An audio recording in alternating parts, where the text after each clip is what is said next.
Je suis rider, tout d'abord. J'ai commencé ma vie comme ça. BMX, moto, etc. J'ai plus passé de temps sur le vélo que sur les bancs de l'école. J'ai choisi la voie de ce que j'aime. Quelques semaines après avoir eu ma propre moto, j'ai eu un accident et puis la moto est restée rangée très longtemps.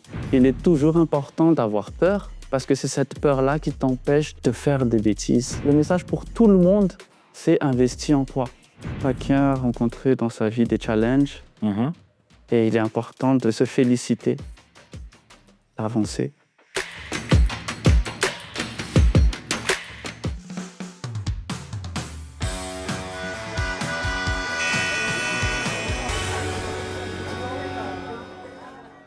Bienvenue pour ce nouvel épisode de Ouch. On a le plaisir d'accueillir Ag. Il est entrepreneur, il est rider, il est coach également. Il va nous partager ses moments, son parcours, comment il est passé de champion de moto à coach de vie, coach pour les dirigeants d'entreprise et son parcours également entrepreneurial. Bonjour Ag. Bonjour tout le monde, je suis enchanté de faire partie du plateau aujourd'hui sur Ouch. Voilà, donc je suis rider tout d'abord. J'ai commencé ma vie comme ça, BMX, moto, etc.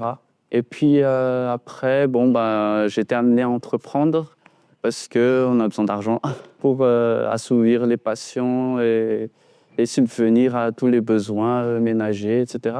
Je suis un peu tombé dans le coaching parce que je suis passionné de psychologie. Voilà, c'est ma passion.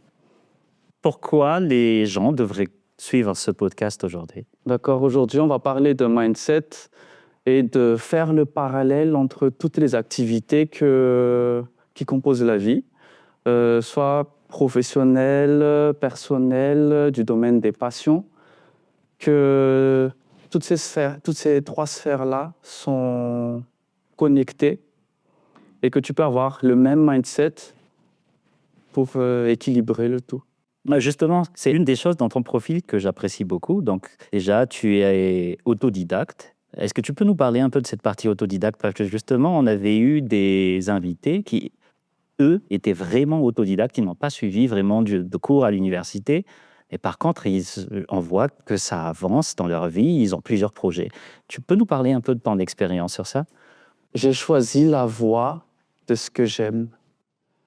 J'ai choisi donc le sport parce que c'est quelque chose qui m'a sauvé la vie un peu quand j'étais enfant, vers l'âge de 5-7 ans. J'avais une bronchite asthmatiforme et ça m'a empêché d'avoir une scolarité normale. J'ai passé beaucoup de temps seul chez moi avec ma mère. Rien n'arrive à apprendre tout seul. Et j'ai beaucoup lu. Ça, c'était la phrase de ma mère, c'était « ce sont les livres tes meilleurs amis ». Donc, j'ai beaucoup lu et j'ai passé beaucoup de temps seul. La bronchite asthmatiforme a disparu quand j'ai fait sérieusement du vélo, du BMX, ce qui était ma passion.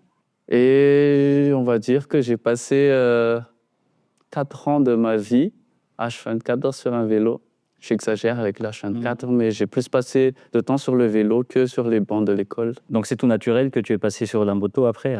À un moment, je me suis dit, je suis fatigué de pédaler, on va mettre un peu d'essence là-dedans et un moteur et partir. Et tu es devenu champion de Madagascar en 2022 en super moto?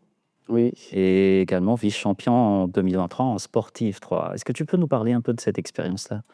Quand tu te prépares et que tu te donnes l'opportunité de réussir quelque chose que tu aimes vraiment, ce n'est pas la chance, c'est vraiment les occasions qui s'ouvrent à toi et c'est à toi de les saisir. Et j'ai beaucoup misé sur la médiatisation. On va dire, j'ai vendu mon image parce que c'était mon seul capital. Et les sponsors ont eu confiance en moi. Et c'est cette confiance-là, je pense, qui est très dure à avoir dans tous les domaines. La confiance du client, la confiance du sponsor. Et c'est ça que j'ai pu gagner. Et comment ça se passe quand tu cherches des sponsors? Est-ce que c'est eux qui viennent à toi ou c'est toi qui viens? Au début, dans le BMX, quand j'étais jeune, 14-16 ans, je cherchais des sponsors. Je tapais aux portes, j'allais par exemple à la Star pour dire je pratique ce sport, on fait un événement, j'aimerais bien que vous me sponsorisez. Puis je me rappelle, il y avait Freegun, il m'avait dit OK, on te donne des t-shirts, des trucs comme ça. Mais ça ne nourrissait pas vraiment mon sport parce que c'était pas pécunier.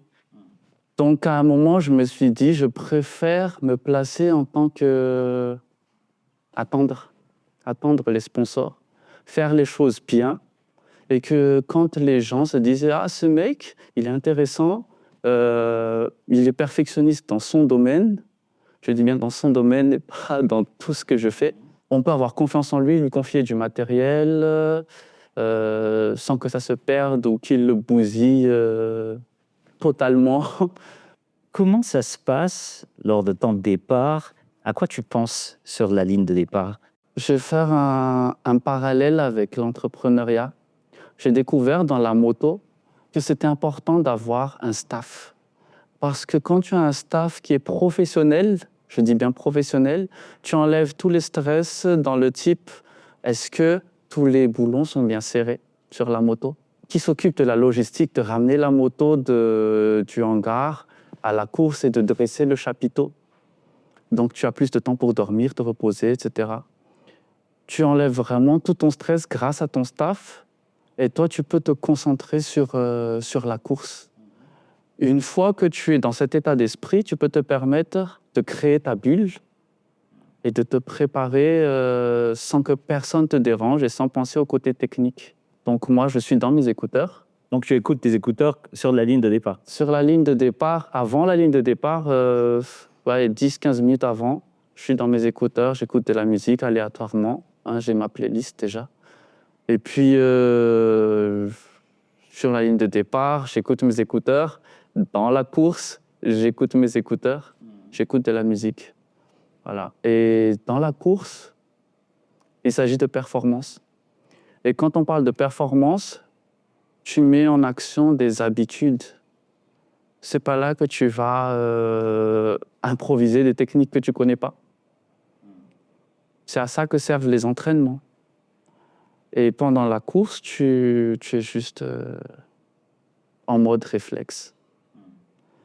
Et c'est pour ça que j'écoute de la musique, parce que je m'empêche un peu de réfléchir trop. Je suis juste, je fais ce que je sais faire. Je crois que tu es allé aussi rouler à Dubaï. Oui, j'ai roulé sur le circuit de Dubaï. C'était une très belle expérience. J'étais censé faire la course là-bas. Et au moment des tours d'essai, j'ai explosé mon moteur. Et c'était une moto où on m'a sponsorisé. Et puis, bon, je pense qu'il y a eu des soucis au niveau de l'entretien de la moto parce que c'était une moto qui était stockée pendant 2 ans. Une incompréhension entre le sponsor et ses mécaniciens qui ont tout de suite sorti la moto et puis j'ai roulé. Puis bon, le moteur a explosé. Faut dire que j'ai tapé dedans aussi. Ça, c'était la partie Dubaï. Donc, j'ai pas pu faire la course. C'est un de mes plus grands regrets, je pense. Yag, est-ce qu'il y a une spécialité en moto? Est-ce que tu préfères une certaine catégorie, une certaine typologie? Parce que moi, je te vois avec plusieurs types de motos. Lesquelles tu préfères? Je n'ai pas une spécialité. J'ai dû faire avec ce qu'il y a.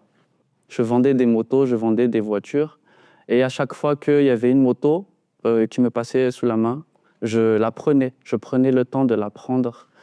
Et je pense que c'est mon point fort parce que j'ai été amené donc à tester tous les types de motos, les roadsters, les sportives, les trails, les trials. J'ai dû apprendre avec ce que j'avais. J'ai eu une préférence pour les sportives, que je garde toujours d'ailleurs. D'ailleurs, je ne ferai pas de course dans d'autres catégories à part les sportives, je pense. Ou peut-être les supermotos si jamais l'occasion se représente. C'est comme les arts martiaux. Quand tu pratiques les arts martiaux, tu acquiers des techniques dans différentes disciplines. Et puis à un moment, tu rassembles tout ça et tu fais ta propre technique, tu utilises ta propre technique. Et en sportive, j'utilise des techniques de supermotard, j'utilise des techniques de trial en même temps. Et c'est ce qui me permet d'avoir mon style propre à moi. Voilà. Donne-nous un message par rapport aux jeunes qui souhaiteraient débuter en moto. En général, moi, j'ai vu qu'à Madagascar, on commence toujours par les scooters et on finit plus tard par de plus gros cylindrés. Tu conseillerais comment? J'ai eu beaucoup de retard dans mon apprentissage moto parce que j'ai commencé la moto à 18 ans. Quelques semaines après avoir eu ma propre moto, j'ai eu un accident et puis la moto est restée rangée très longtemps. Mon problème, pourquoi j'ai eu cet accident, c'est parce que je me suis dit, bon, c'est une moto neuve, c'était un Pit Bike 125 de chez Daytona. Et c'est une moto neuve, j'ai pas d'argent. Tout ce qu'il y a sur cette moto coûte cher, donc les plaquettes coûtent cher. Donc je vais économiser mes freins. Et je suis rentré dans un rond-point sans freiner et une voiture m'a fauché. Vaut mieux entretenir sa moto, utiliser ses consommables plutôt que de péter une moto et avoir un accident et risquer des fractures, etc. Point important, vaut mieux apprendre sur une moto en très bon état. Pneumatique, suspension, tu te mets moins de stress, voilà.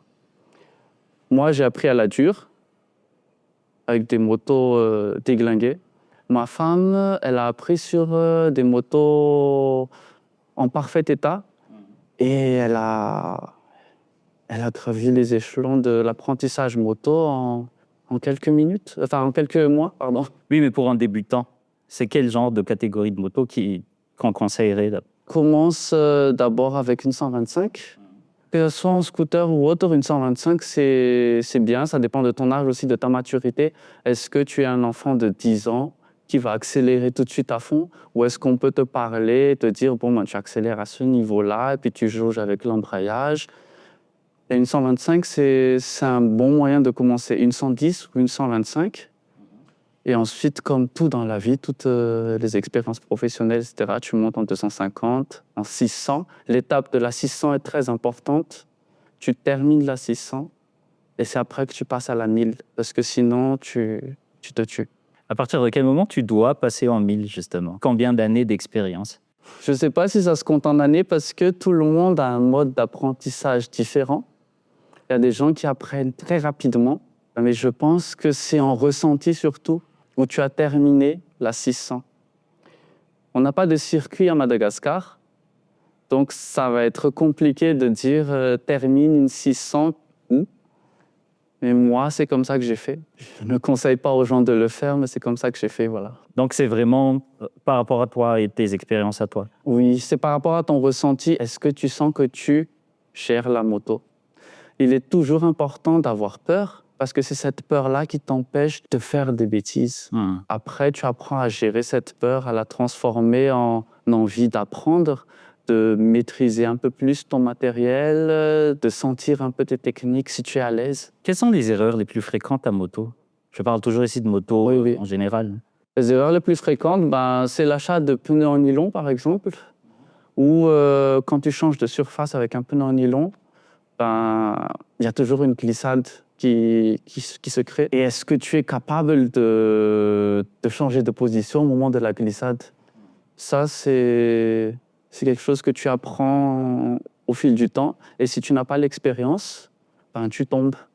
Par exemple, sol sec, passage sur sol mouillé, ou sol sec, passage sur bande blanche de passage piéton. Quand tu as un pneu en nylon, tu tombes. Les suspensions aussi, c'est très important d'avoir de très bonnes suspensions parce que la base de la moto, c'est la stabilité.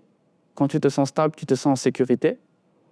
Et quand tu as une suspension approximative, tu n'es pas en sécurité. Et comment on sait que tes suspensions ne sont pas bonnes? Tu sens quand tu fais ça. Là, c'est vraiment un flottement que tu sens physiquement. Et tu dois te faire confiance. Tu sens qu'il y a quelque chose qui n'est pas normal, tu t'arrêtes et tu essaies de comprendre qu'est-ce qui n'est pas normal et comment y remédier. Sinon, tu te mets en danger. Et l'équipement? En termes d'équipement, je ne suis pas un exemple. C'est parce que moi, je roule avec un petit casque peau. J'ai besoin d'air. Et ce n'est pas une excuse. On va dire que j'ai eu l'habitude de tomber en vélo et de protéger la seule mon seul capital en ce temps-là. Ouais. C'était ma tête. Le plus important, c'est de rouler équipé. J'ai senti la différence entre rouler sans équipement et rouler équipé quand j'ai commencé à faire les courses en supermotard à très haute vitesse. Je me sentais en sécurité et je me disais, je peux faire plus de choses, risquer plus de choses, parce que je sais qu'au final, je vais juste glisser, je ne vais même pas me faire mal, et puis la nuit, je ne vais pas me retrouver en sang dans mes draps, à ne pas pouvoir dormir, pire, une fracture. Et est-ce que la moto, c'est vraiment fait pour les riches ou tout le monde peut en faire? Alors, c'est comme tout dans la vie, commence avec ce qu'il y a. Petit à petit, si tu y prends goût, tu te trouveras les moyens d'investir dans une meilleure cylindrée et tu performeras. Donc, la réponse, c'est la moto, c'est pour tout le monde. Et comme à Tana, les rues sont engorgées d'embouteillages, ça te permet de gagner énormément de temps. Moi, par exemple, pour aller d'un point A à un point B, je mets en moyenne 15 minutes. Peu importe l'endroit. Je roule assez vite, c'est vrai, mais c'est pour dire que je ne me lève pas très tôt le matin pour me dire « Ah, je vais encore me taper les embouteillages ». J'ai enlevé ce stress de ma vie. Grâce à la moto. Grâce à la moto. Est-ce que tu recommanderais la moto à ta fille, par exemple? Je leur ai acheté une petite moto à toutes les deux.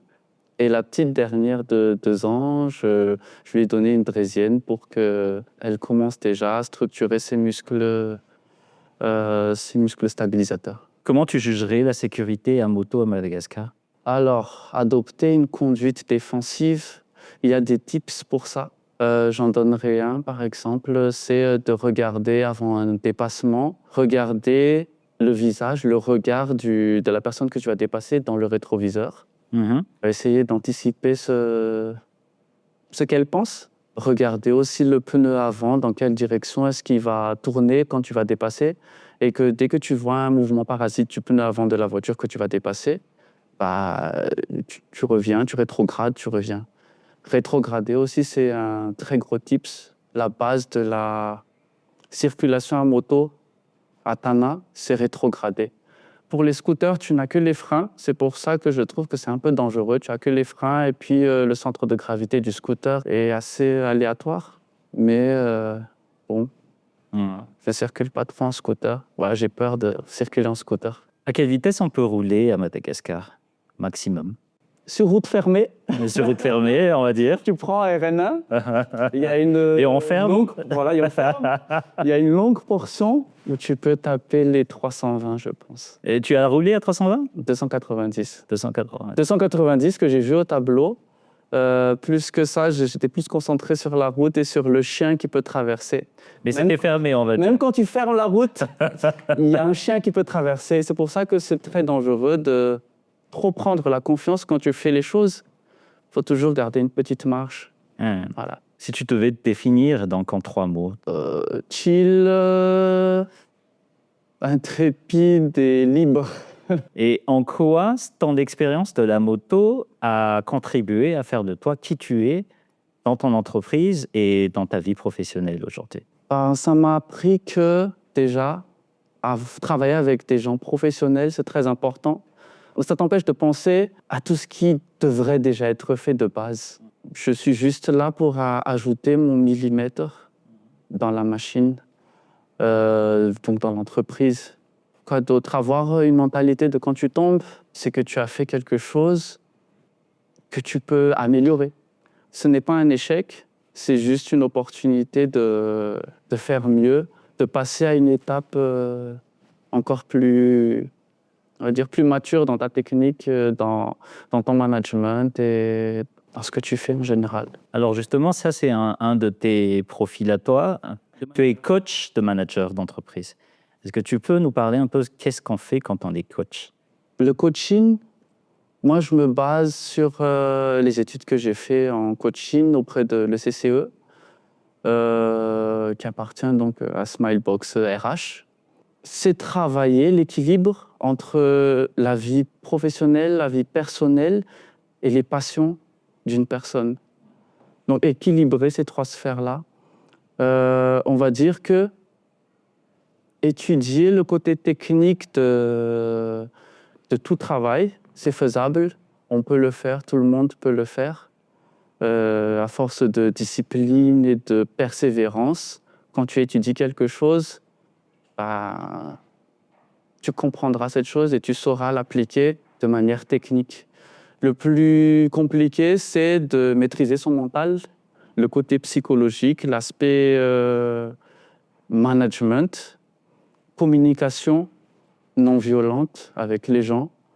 Et pour ça, pour avoir une meilleure communication avec tes collègues, ton personnel, c'est préférable de se connaître soi-même d'abord. Et qu'est-ce que tu retrouves dans cette expérience par rapport à tout ce que tu as vécu? Je veux dire, qu'est-ce que tu aimes précisément dans cette partie coaching? C'est le côté mental, le mindset de toujours aller de l'avant, que tout est perfectible et que donc transformer les problèmes en opportunités.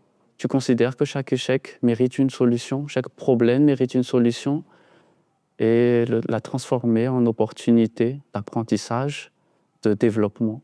Est-ce que ça a un lien avec ton moto qui est même pas mort? Justement, est-ce que tu peux nous parler un peu de ça? Oui, alors même pas mort, c'est une mentalité de rider. Quand tu es rider, tu as ton vélo, ton skate ou tes rollers et un spot. Tu rides, tu essaies une figure et normalement, tu ne peux pas réussir une figure du premier coup. Donc tu te relèves parce que tu tombes, tu te relèves et tu réessaies. Tu changes ta technique au fur et à mesure, tu essaies de trouver le meilleur moyen de réussir cette figure. Et tu peux soit te servir de notre temps, de livres de ride. Maintenant, tu as YouTube, tu as les how-to que tu peux voir sur YouTube, tu as les potes aussi. Parce qu'il y a des how-to vraiment, hein. Ça existe? Quand j'étais petit, je me rappelle, je suis tombé sur un magazine de BMX où il t'apprenait à faire des figures de flat sur terrain plat. Tu faisais des figures à la old school. C'est dans les années 99 par là. Et je lisais ça. En ce temps-là, il n'y avait pas encore on n'avait pas accès à Internet aussi facilement que maintenant. Et maintenant, sur YouTube, tu as how to manual, how to backflip, how to... Voilà. Ça a changé le game, ça. Ça a changé parce que tu apprends des expériences des gens qui ont payé le prix. Il te suffit d'écouter, d'être stratégique, d'essayer à la manière de ceux qui ont réussi. Voilà. Donc tu te relèves, tu performes ta technique par les moyens dont tu disposes. Et en 2026, là, on a tous les moyens pour s'instruire. Et puis tu réessais, à un moment, tu réussis ta figure. Et là, tu peux dire, même pas mort, ça y est, je l'ai fait. Ça, c'est en ride. Tu peux le faire en entrepreneuriat. Parce qu'on va dire que oui, j'ai connu des faillites aussi. Et ça m'a fait déprimer. Ça ne m'a pas empêché d'avancer. Au contraire, je me suis dit, non, quel est l'enjeu? Qu'est-ce que je suis prêt à mettre dans la balance pour réussir? Et qu'est-ce que ça me coûte et qu'est-ce que j'y gagne? Et le qu'est-ce que j'y gagne à gagner. Ouais. Donc même pas mort. Même pas mort et puis on fonce. Est-ce qu'on peut dire que tout le monde est concerné? Alors, parce qu'au final, on a tous gagné, chacun de nous, un petit challenge, on a réussi à dépasser nos limites. Est-ce qu'on peut assimiler même pas mort à ça? C'est ce que je dis à tous mes coachés. Déjà, sors de ta zone de confort, si tu es OK avec ça. Parce qu'il y a des gens qui ont mis des moyens financiers, du temps, etc. pour se créer cette zone de confort et se disent non, je veux apprécier cette zone de confort et je suis là pour donner de nouvelles axes de vue, de nouvelles perceptions de leur environnement avec eux et d'apprécier ça. Mais la plupart, ils veulent s'améliorer. On met en place des objectifs, un objectif plus précisément avec le coaché. Et c'est le coaché qui met en place cet objectif. Après, il y a des protocoles pour permettre de mettre des steps sur cette échelle qui mène vers l'objectif. Et chaque step est un challenge, un petit challenge, un premier petit pas vers cet objectif. Et à chaque fois que tu réussis ce challenge, même pas mort. Et si tu ne fais pas ce step, c'est parce que c'est pas écologique par rapport à ta vie. Ça ne correspond pas à tes valeurs, etc. Et on recadre Donc, ce n'est pas au coach d'imposer, tu veux ça, fais ça. Il faut que tu réussisses ce truc. C'est vraiment avancer par rapport aux besoins, à l'identité, aux valeurs du coaché. Ok, comme tu en parles, imaginons que je suis donc ton nouveau coaché. En combien de temps je vais être transformé? Comment ça marche exactement? Ok, déjà, le simple fait d'avoir l'humilité, d'accepter, de s'accepter à soi-même qu'on a besoin d'être accompagné pour avancer, c'est le plus grand pas. Parce que l'homme a beaucoup de fierté. L'homme et la femme, je dis, l'homme est très fier. Donc ce premier pas d'humilité, de se dire, bon, je vais demander de me faire accompagner pour quelque chose qui est important pour moi, c'est le premier pas. Ensuite, ce sont des séances de 1 heure. On va dire qu'un objectif ou la résolution d'un problème se fait en 6 séances, espacées de 10 jours. Quel genre de problèmes qu'on pose que les gens vont majoritairement les demander en coaching? Il y a ceux qui ont connu la confiance en soi et qui ont perdu ça au fil des ans parce qu'ils ont connu un environnement toxique où ils ont perdu de l'estime envers eux-mêmes. Il s'agira de regagner cette estime de soi par le fait, par exemple, juste s'exprimer, d'exprimer un avis, de ne pas être d'accord avec son N+1 et d'être en capacité d'argumenter. Et on va structurer cette argumentation. Donc on pose toujours un objectif. Alors ça, si tu le fais conjointement avec la personne et on regarde pendant les 6 séances. Pendant une séance, on traite chaque thème. On avance sur les comportements. Ensuite, on travaille sur les habitudes de ce comportement qui deviennent une compétence. Et puis, on arrive à travailler sur les valeurs d'une personne. Pourquoi est-ce que c'est important pour toi de mettre tout ça en œuvre? Qui tu te sens être ensuite à vivre ces valeurs-là, donc ton identité. Et puis, qu'est-ce que ça te rapproche de quoi de plus important pour toi? Et quel est ton impact sur ton environnement, donc ta mission de vie en général? Donc vous aidez aussi les gens à comprendre sa mission de vie. Voilà, c'est ça. Maintenant, parle-nous un peu de cette partie entrepreneuriale. Comment tu es passé de rider à coach et entrepreneur aujourd'hui? Et justement, parle-nous un peu de tes activités. Comment je suis passé de rider à entrepreneur d'abord? C'était parce que j'avais besoin d'argent pour subvenir à ma passion, c'est le ride. Et il faut dire que les pièces coûtaient cher pour un ado de 14-16 ans.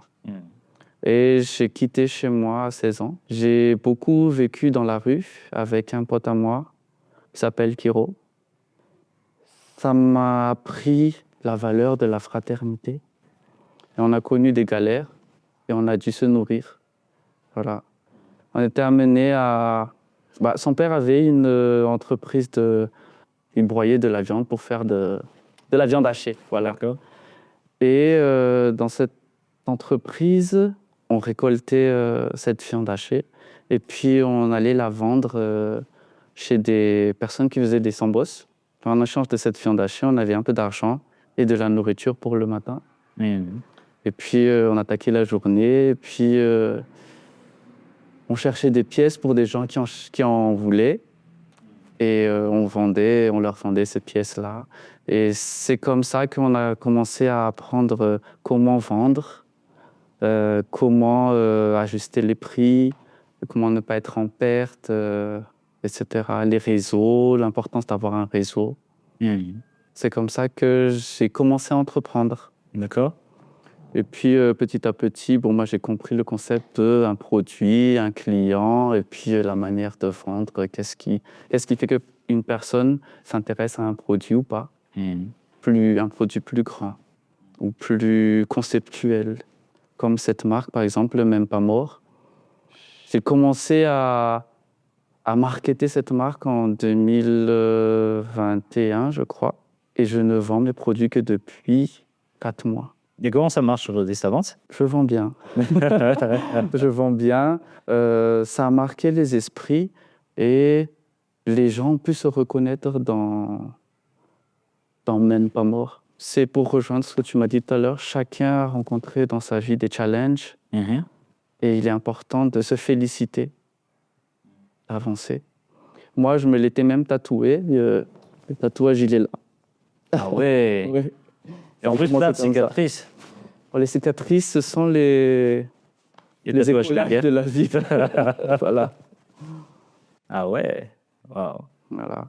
Ensuite, le coaching, j'ai toujours voulu faire des études en psychologie et je n'ai pas eu les moyens ni les opportunités dans ma jeunesse de faire ces études-là. Ce que j'ai eu, c'était les films, les documentaires, les livres. Alors, et YouTube, je me suis vraiment mis dedans. Parfois, ma femme me dit « Mais pourquoi tu dors pas viens te coucher ?» Non, moi, je suis toujours dans mes podcasts, dans mes livres, en train de bouquiner et d'apprendre.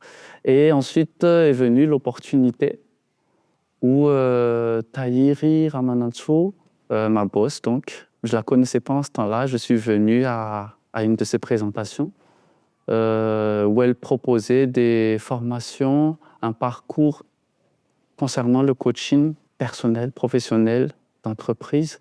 J'ai approché Tahir et je lui ai dit « Bon, aujourd'hui, je n'ai pas les moyens de payer cette formation et je sens pourtant que c'est très important pour moi d'y accéder. » Elle m'a dit « Ok, on va s'arranger. Tu fais la formation, je te propose du travail et ton travail va payer cette formation. » J'ai un background de back-office informatique pour les élèves de Tahir et j'étais élève dans ce cours. Et j'ai mis en place, avec les cours que j'avais, donc un système de e-learning pour qu'on puisse apprendre à distance et bénéficier des cours en ligne pour tout le monde. C'est beaucoup plus pratique, surtout pour les professionnels qui n'ont pas 5 jours sur 7 disponibles à aller en cours. Et ensuite, j'ai fait du coaching parce qu'elle m'a donné des contrats de coaching et que je continue d'ailleurs jusqu'à maintenant. Et ça m'a permis de payer mes études en coaching. Donc, pour un jeune qui ne sait pas encore qu'est-ce qu'il doit faire, toi, tu conseillerais quoi, justement, pour se mettre de l'argent dedans, dans ses poches? Alors, directement de l'argent, je ne saurais pas exprimer ça. Il y a une phrase, une expression de Roman Frécinet que j'ai gardée très longtemps. C'était « Si tu es jeune et que tu es assez intelligent pour savoir que tu as un avenir et que c'est toi qui le construis, il serait plus judicieux de rentrer, de faire quelque chose que tu ferais gratuitement et de le faire pour très cher. » Donc, c'est de vivre de ta passion et d'être professionnel dessus, quoi. Choisis ton combat, parce que de toute façon, toute la vie est un combat. Si ça te fait kiffer, tu améliores, tu performes, tu es payé pour après. Tu as parlé de livres tout à l'heure. Moi aussi, je suis un très grand lecteur. Quel livre t'a marqué, toi? Ça ferait cliché si c'était Père riche, Père pauvre. Et pourtant, ça m'a ouvert les yeux sur beaucoup de choses. Après, j'ai eu L'Alchimiste pour Paulo Coelho. J'ai acheté toute la collection Paulo Coelho. Solitude d'un vainqueur. Et puis, il y a ça. L'obstacle et le chemin. Je ne l'ai pas encore lu, mais j'en ai entendu parler et j'ai vraiment envie de le lire. Moi, un livre qui m'a vraiment changé ma mentalité, c'est L'autoroute du millionnaire de M.J. DeMarco. Donc, dans L'autoroute du millionnaire de M.J. DeMarco, on parle. L'auteur, lui, c'est quelqu'un qui a fait son aventure dans le digital.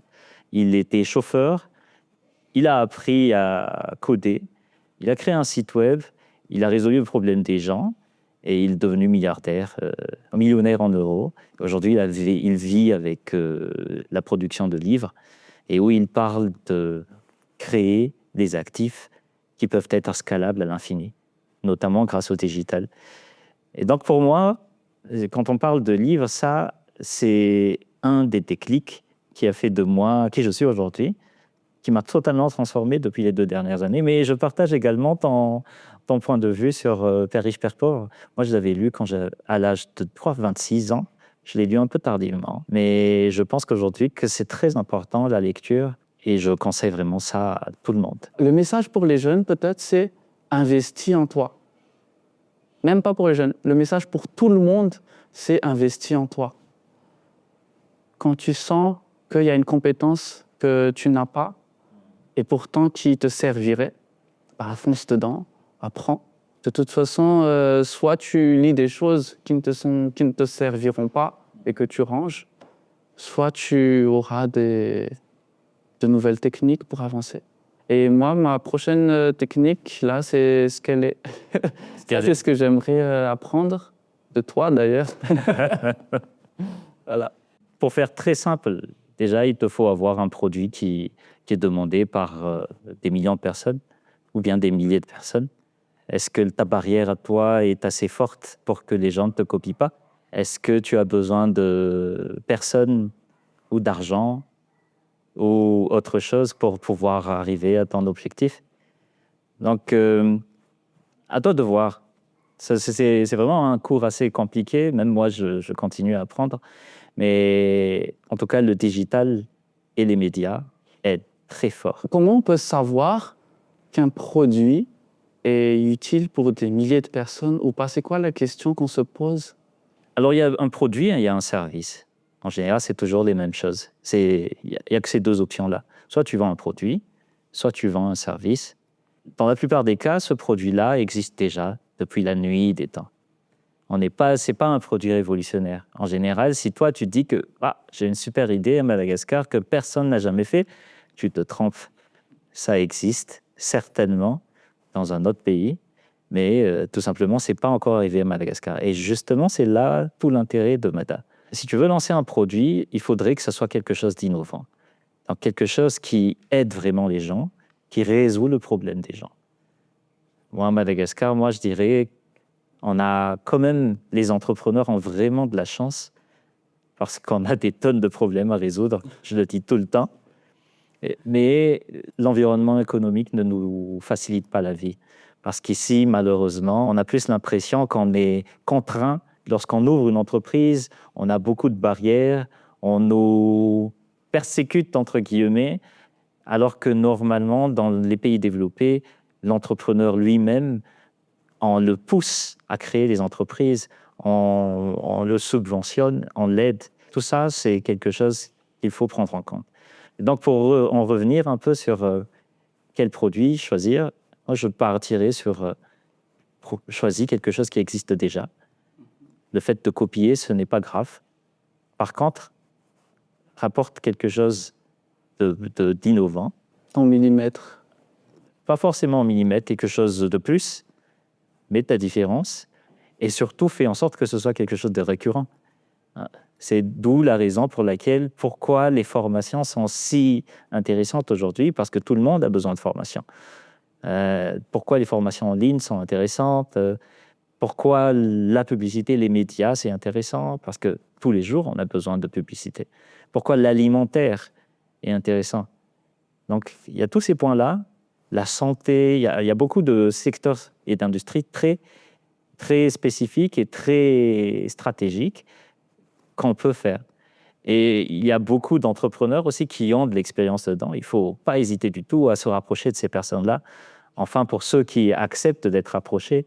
Parce qu'en général, si tu veux grandir plus rapidement, il faut que tu ailles voir ces gens-là. Il faut être mentoré, il faut, comme toi, pourquoi pas être coaché par des gens qui ont déjà passé les étapes que tu veux encore passer. C'est vrai que j'apprécie beaucoup le format de tes vidéos parce que c'est un condensé des livres que tu as lus et c'est vraiment être stratégique d'écouter, de regarder tes vidéos parce que ça te fait un résumé d'une tonne de bouquins comme ça. Ouais. Ouais. Et là, aujourd'hui, j'essaie vraiment de faire du contenu très abordable pour toutes les catégories de population. Qu'au final, à Madagascar, c'est 90% pour ne pas dire 85% de personnes qui n'ont jamais dépassé un niveau bac ou peut-être même BEPC. Et justement, pas plus tard que ce dimanche, j'étais à la campagne. J'avais eu une discussion avec une dizaine de personnes. Et ce que j'ai compris, c'est qu'à la campagne, les gens arrêtent l'école à la classe de 7e. En général, ils n'arrivent même pas à la 3e. Et c'est très peu de personnes qui arrivent au bac ou continuent les études supérieures. Et ça, c'est catastrophique. Et d'où la raison pour laquelle, moi, je pense que le meilleur moyen pour moi de contribuer à mon niveau, c'est de partager, c'est d'avoir des discussions avec des gens inspirants, que ce soit dans un podcast ou sur mes vidéos, parce que c'est très important pour l'avenir de notre pays, tout simplement. Et c'est vrai que ces personnes-là ont beaucoup de temps pour consommer le contenu, pour lire des livres et s'instruire, parce que ça permettrait d'enrichir leur technique d'agriculture, élevage. Je dois t'avouer qu'ils n'ont pas accès à Internet, hein. Ce n'est pas dans leur culture pour l'instant. Mais je suis convaincu qu'on va aller vers cette optique où Internet touchera vraiment la population malgache. Peut-être améliorer un petit peu plus cette méthode de communication, donc non seulement être dans Internet, mais également être présent sur les livres, parler dans les radios aussi. J'ai découvert ça ce dimanche. Pour eux, c'est la radio, le média officiel. Donc ici, je parle des ruraux, des très ruraux qui vont en charrette, ils écoutent une radio. Au final, il faut vraiment qu'on s'y mette parce qu'on n'y arrivera jamais tout seul. On n'est que 2 là sur le plateau, sur 32 millions de personnes à Madagascar. Je pense qu'on peut contribuer à notre manière à changer les mentalités. Au cas par cas. J'aime bien ta mentalité, ce que tu reflètes dans Même pas mort. Ouais. En tout cas, j'espère vraiment que la marque sera un peu partout. Je pense que tu es vraiment sur une bonne voie là, actuellement. Mon objectif, là, ce serait de trouver des partenaires qui me permettraient de sortir de Madagascar, de vendre en Europe, aux États-Unis. Nous avons entrepris une démarche de promouvoir ce produit par des vidéos de ce qui est possible à faire à Madagascar. Nous sommes un pays où la liberté est encore très restreinte. Très disponible. Nous sommes libres de sortir en moto sans avoir à faire des demandes auprès de la municipalité, des communes. Il y a beaucoup d'endroits touristiques où on peut faire de l'alpinisme, du parachute, toutes les activités de sport de glisse et de sport extrême. On peut les pratiquer à Madagascar et on voudrait les faire voir au monde entier. Que Madagascar, c'est le pays de la possibilité, de la liberté en termes de sport et d'activité. Justement, en parlant de sport et d'activité, est-ce qu'il y a eu une différence entre Yag et Razé Brabé? Est-ce que c'est 2 personnes différentes ou... D'accord, alors Rabaranouvnag, c'est le mec qui pense long terme, qui structure et qui entreprend. Et Jami Razé Brabé, c'est le côté intuitif. C'est celui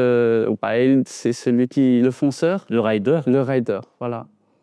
Et aujourd'hui, je suis ces 2 personnes-là. Je mesure les risques et puis je risque. Donc, Yag, dans l'émission, on permet aux invités de me poser des questions. Si tu as des questions à me poser. D'accord, alors moi, j'ai une question pour toi. Quel prix réel t'as payé pour ton succès? Alors, beaucoup de relations, beaucoup d'amis. Parce qu'à un certain moment, quand tu avances dans la vie, tu dois choisir tes priorités. Je dis toujours que tu es la moyenne des 5 personnes que tu fréquentes. Donc, moi, aujourd'hui, j'ai l'ambition vraiment d'impacter plus. Et je sais qu'en travaillant, en étant plus présent dans l'entrepreneuriat et en travaillant mon impact à moi, je peux impacter plus et je peux contribuer à faire évoluer les mentalités à Madagascar. J'avais des amis, on va dire, normaux. Et aujourd'hui, j'essaie de monter en grade, un peu plus diversifié et un peu plus focus entrepreneuriat pour la simple raison que je veux devenir un entrepreneur de référence et surtout impacter la population. Et je dirais ça. Et sinon aussi par rapport à mon temps, j'ai beaucoup appris, je me forme beaucoup. J'ai un budget investissement personnel très élevé. Avant, je n'arrivais vraiment pas trop à capter l'importance de ces investissements. Je lisais, mais pas tellement. Aujourd'hui, à chaque fois que je voyage, par exemple, j'achète une vingtaine de livres. Je pense que je lis une trentaine de livres par an. Et non seulement, et surtout, ce ne sont pas des romans, c'est vraiment des livres qui te forment. Donc, pour répondre à ta question, c'est les amis, donc ton entourage, et le temps que j'ai passé, que j'ai dépensé pour ma formation. Merci. Il y a un livre aussi que j'aimerais ajouter il a été très important pour moi dans mon développement. C'était le livre d'Idrissa Berkane, Libérez votre cerveau. Ça parle de quoi? Ça parle de comment tu peux hacker ton cerveau, que tout n'est pas une fatalité, c'est juste une manière de penser, une méthodologie qui peuvent t'aider à réussir ou à performer dans un domaine. D'accord. Voilà. Merci pour le partage. Alors, si tu devais repartir de zéro aujourd'hui, comment tu t'y prendrais? Et si tu devais t'adresser à toi quand tu avais 13 ans, qu'est-ce que tu lui dirais? Continue le vélo. C'est assez compliqué de dire est-ce que j'aurais fait pareil ou pas, parce que je me serais dit, n'aie pas peur, fonce, fonce, fonce. Et pourtant, il y a des moments où c'est important d'avoir peur et de recalculer. Je pense qu'il y a certains accidents qui m'auraient tué ou certaines faillites qui seraient arrivées qui m'auraient mis dans le gouffre beaucoup plus profondément si je n'avais pas coupé aussitôt. Donc, fais juste ce que tu aimes, fais-le bien, investis en toi et on verra ce que ça donne. On a eu une question du précédent invité, qui était Emmanuel Couture-Yanis de Miracap. Il avait posé cette question. Qu'est-ce que vous pensez profondément et avec lequel la majorité des gens ne sont pas d'accord avec vous? Tout est opportunité. Tu choisis ton combat. Une fois que tu as choisi, tu ne regardes pas derrière toi. Tu continues et puis donne sa chance au produit.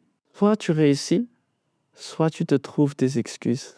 Les gens aiment se trouver des excuses et pensent que c'est une fatalité. Ah, ma vie, elle est comme ça, je ne peux rien changer. La vie, c'est un choix. Qu'est-ce que ça te coûte? C'est là le plus difficile. Tu choisis ton combat. Là, maintenant, tu as la possibilité de poser la question pour notre prochain invité.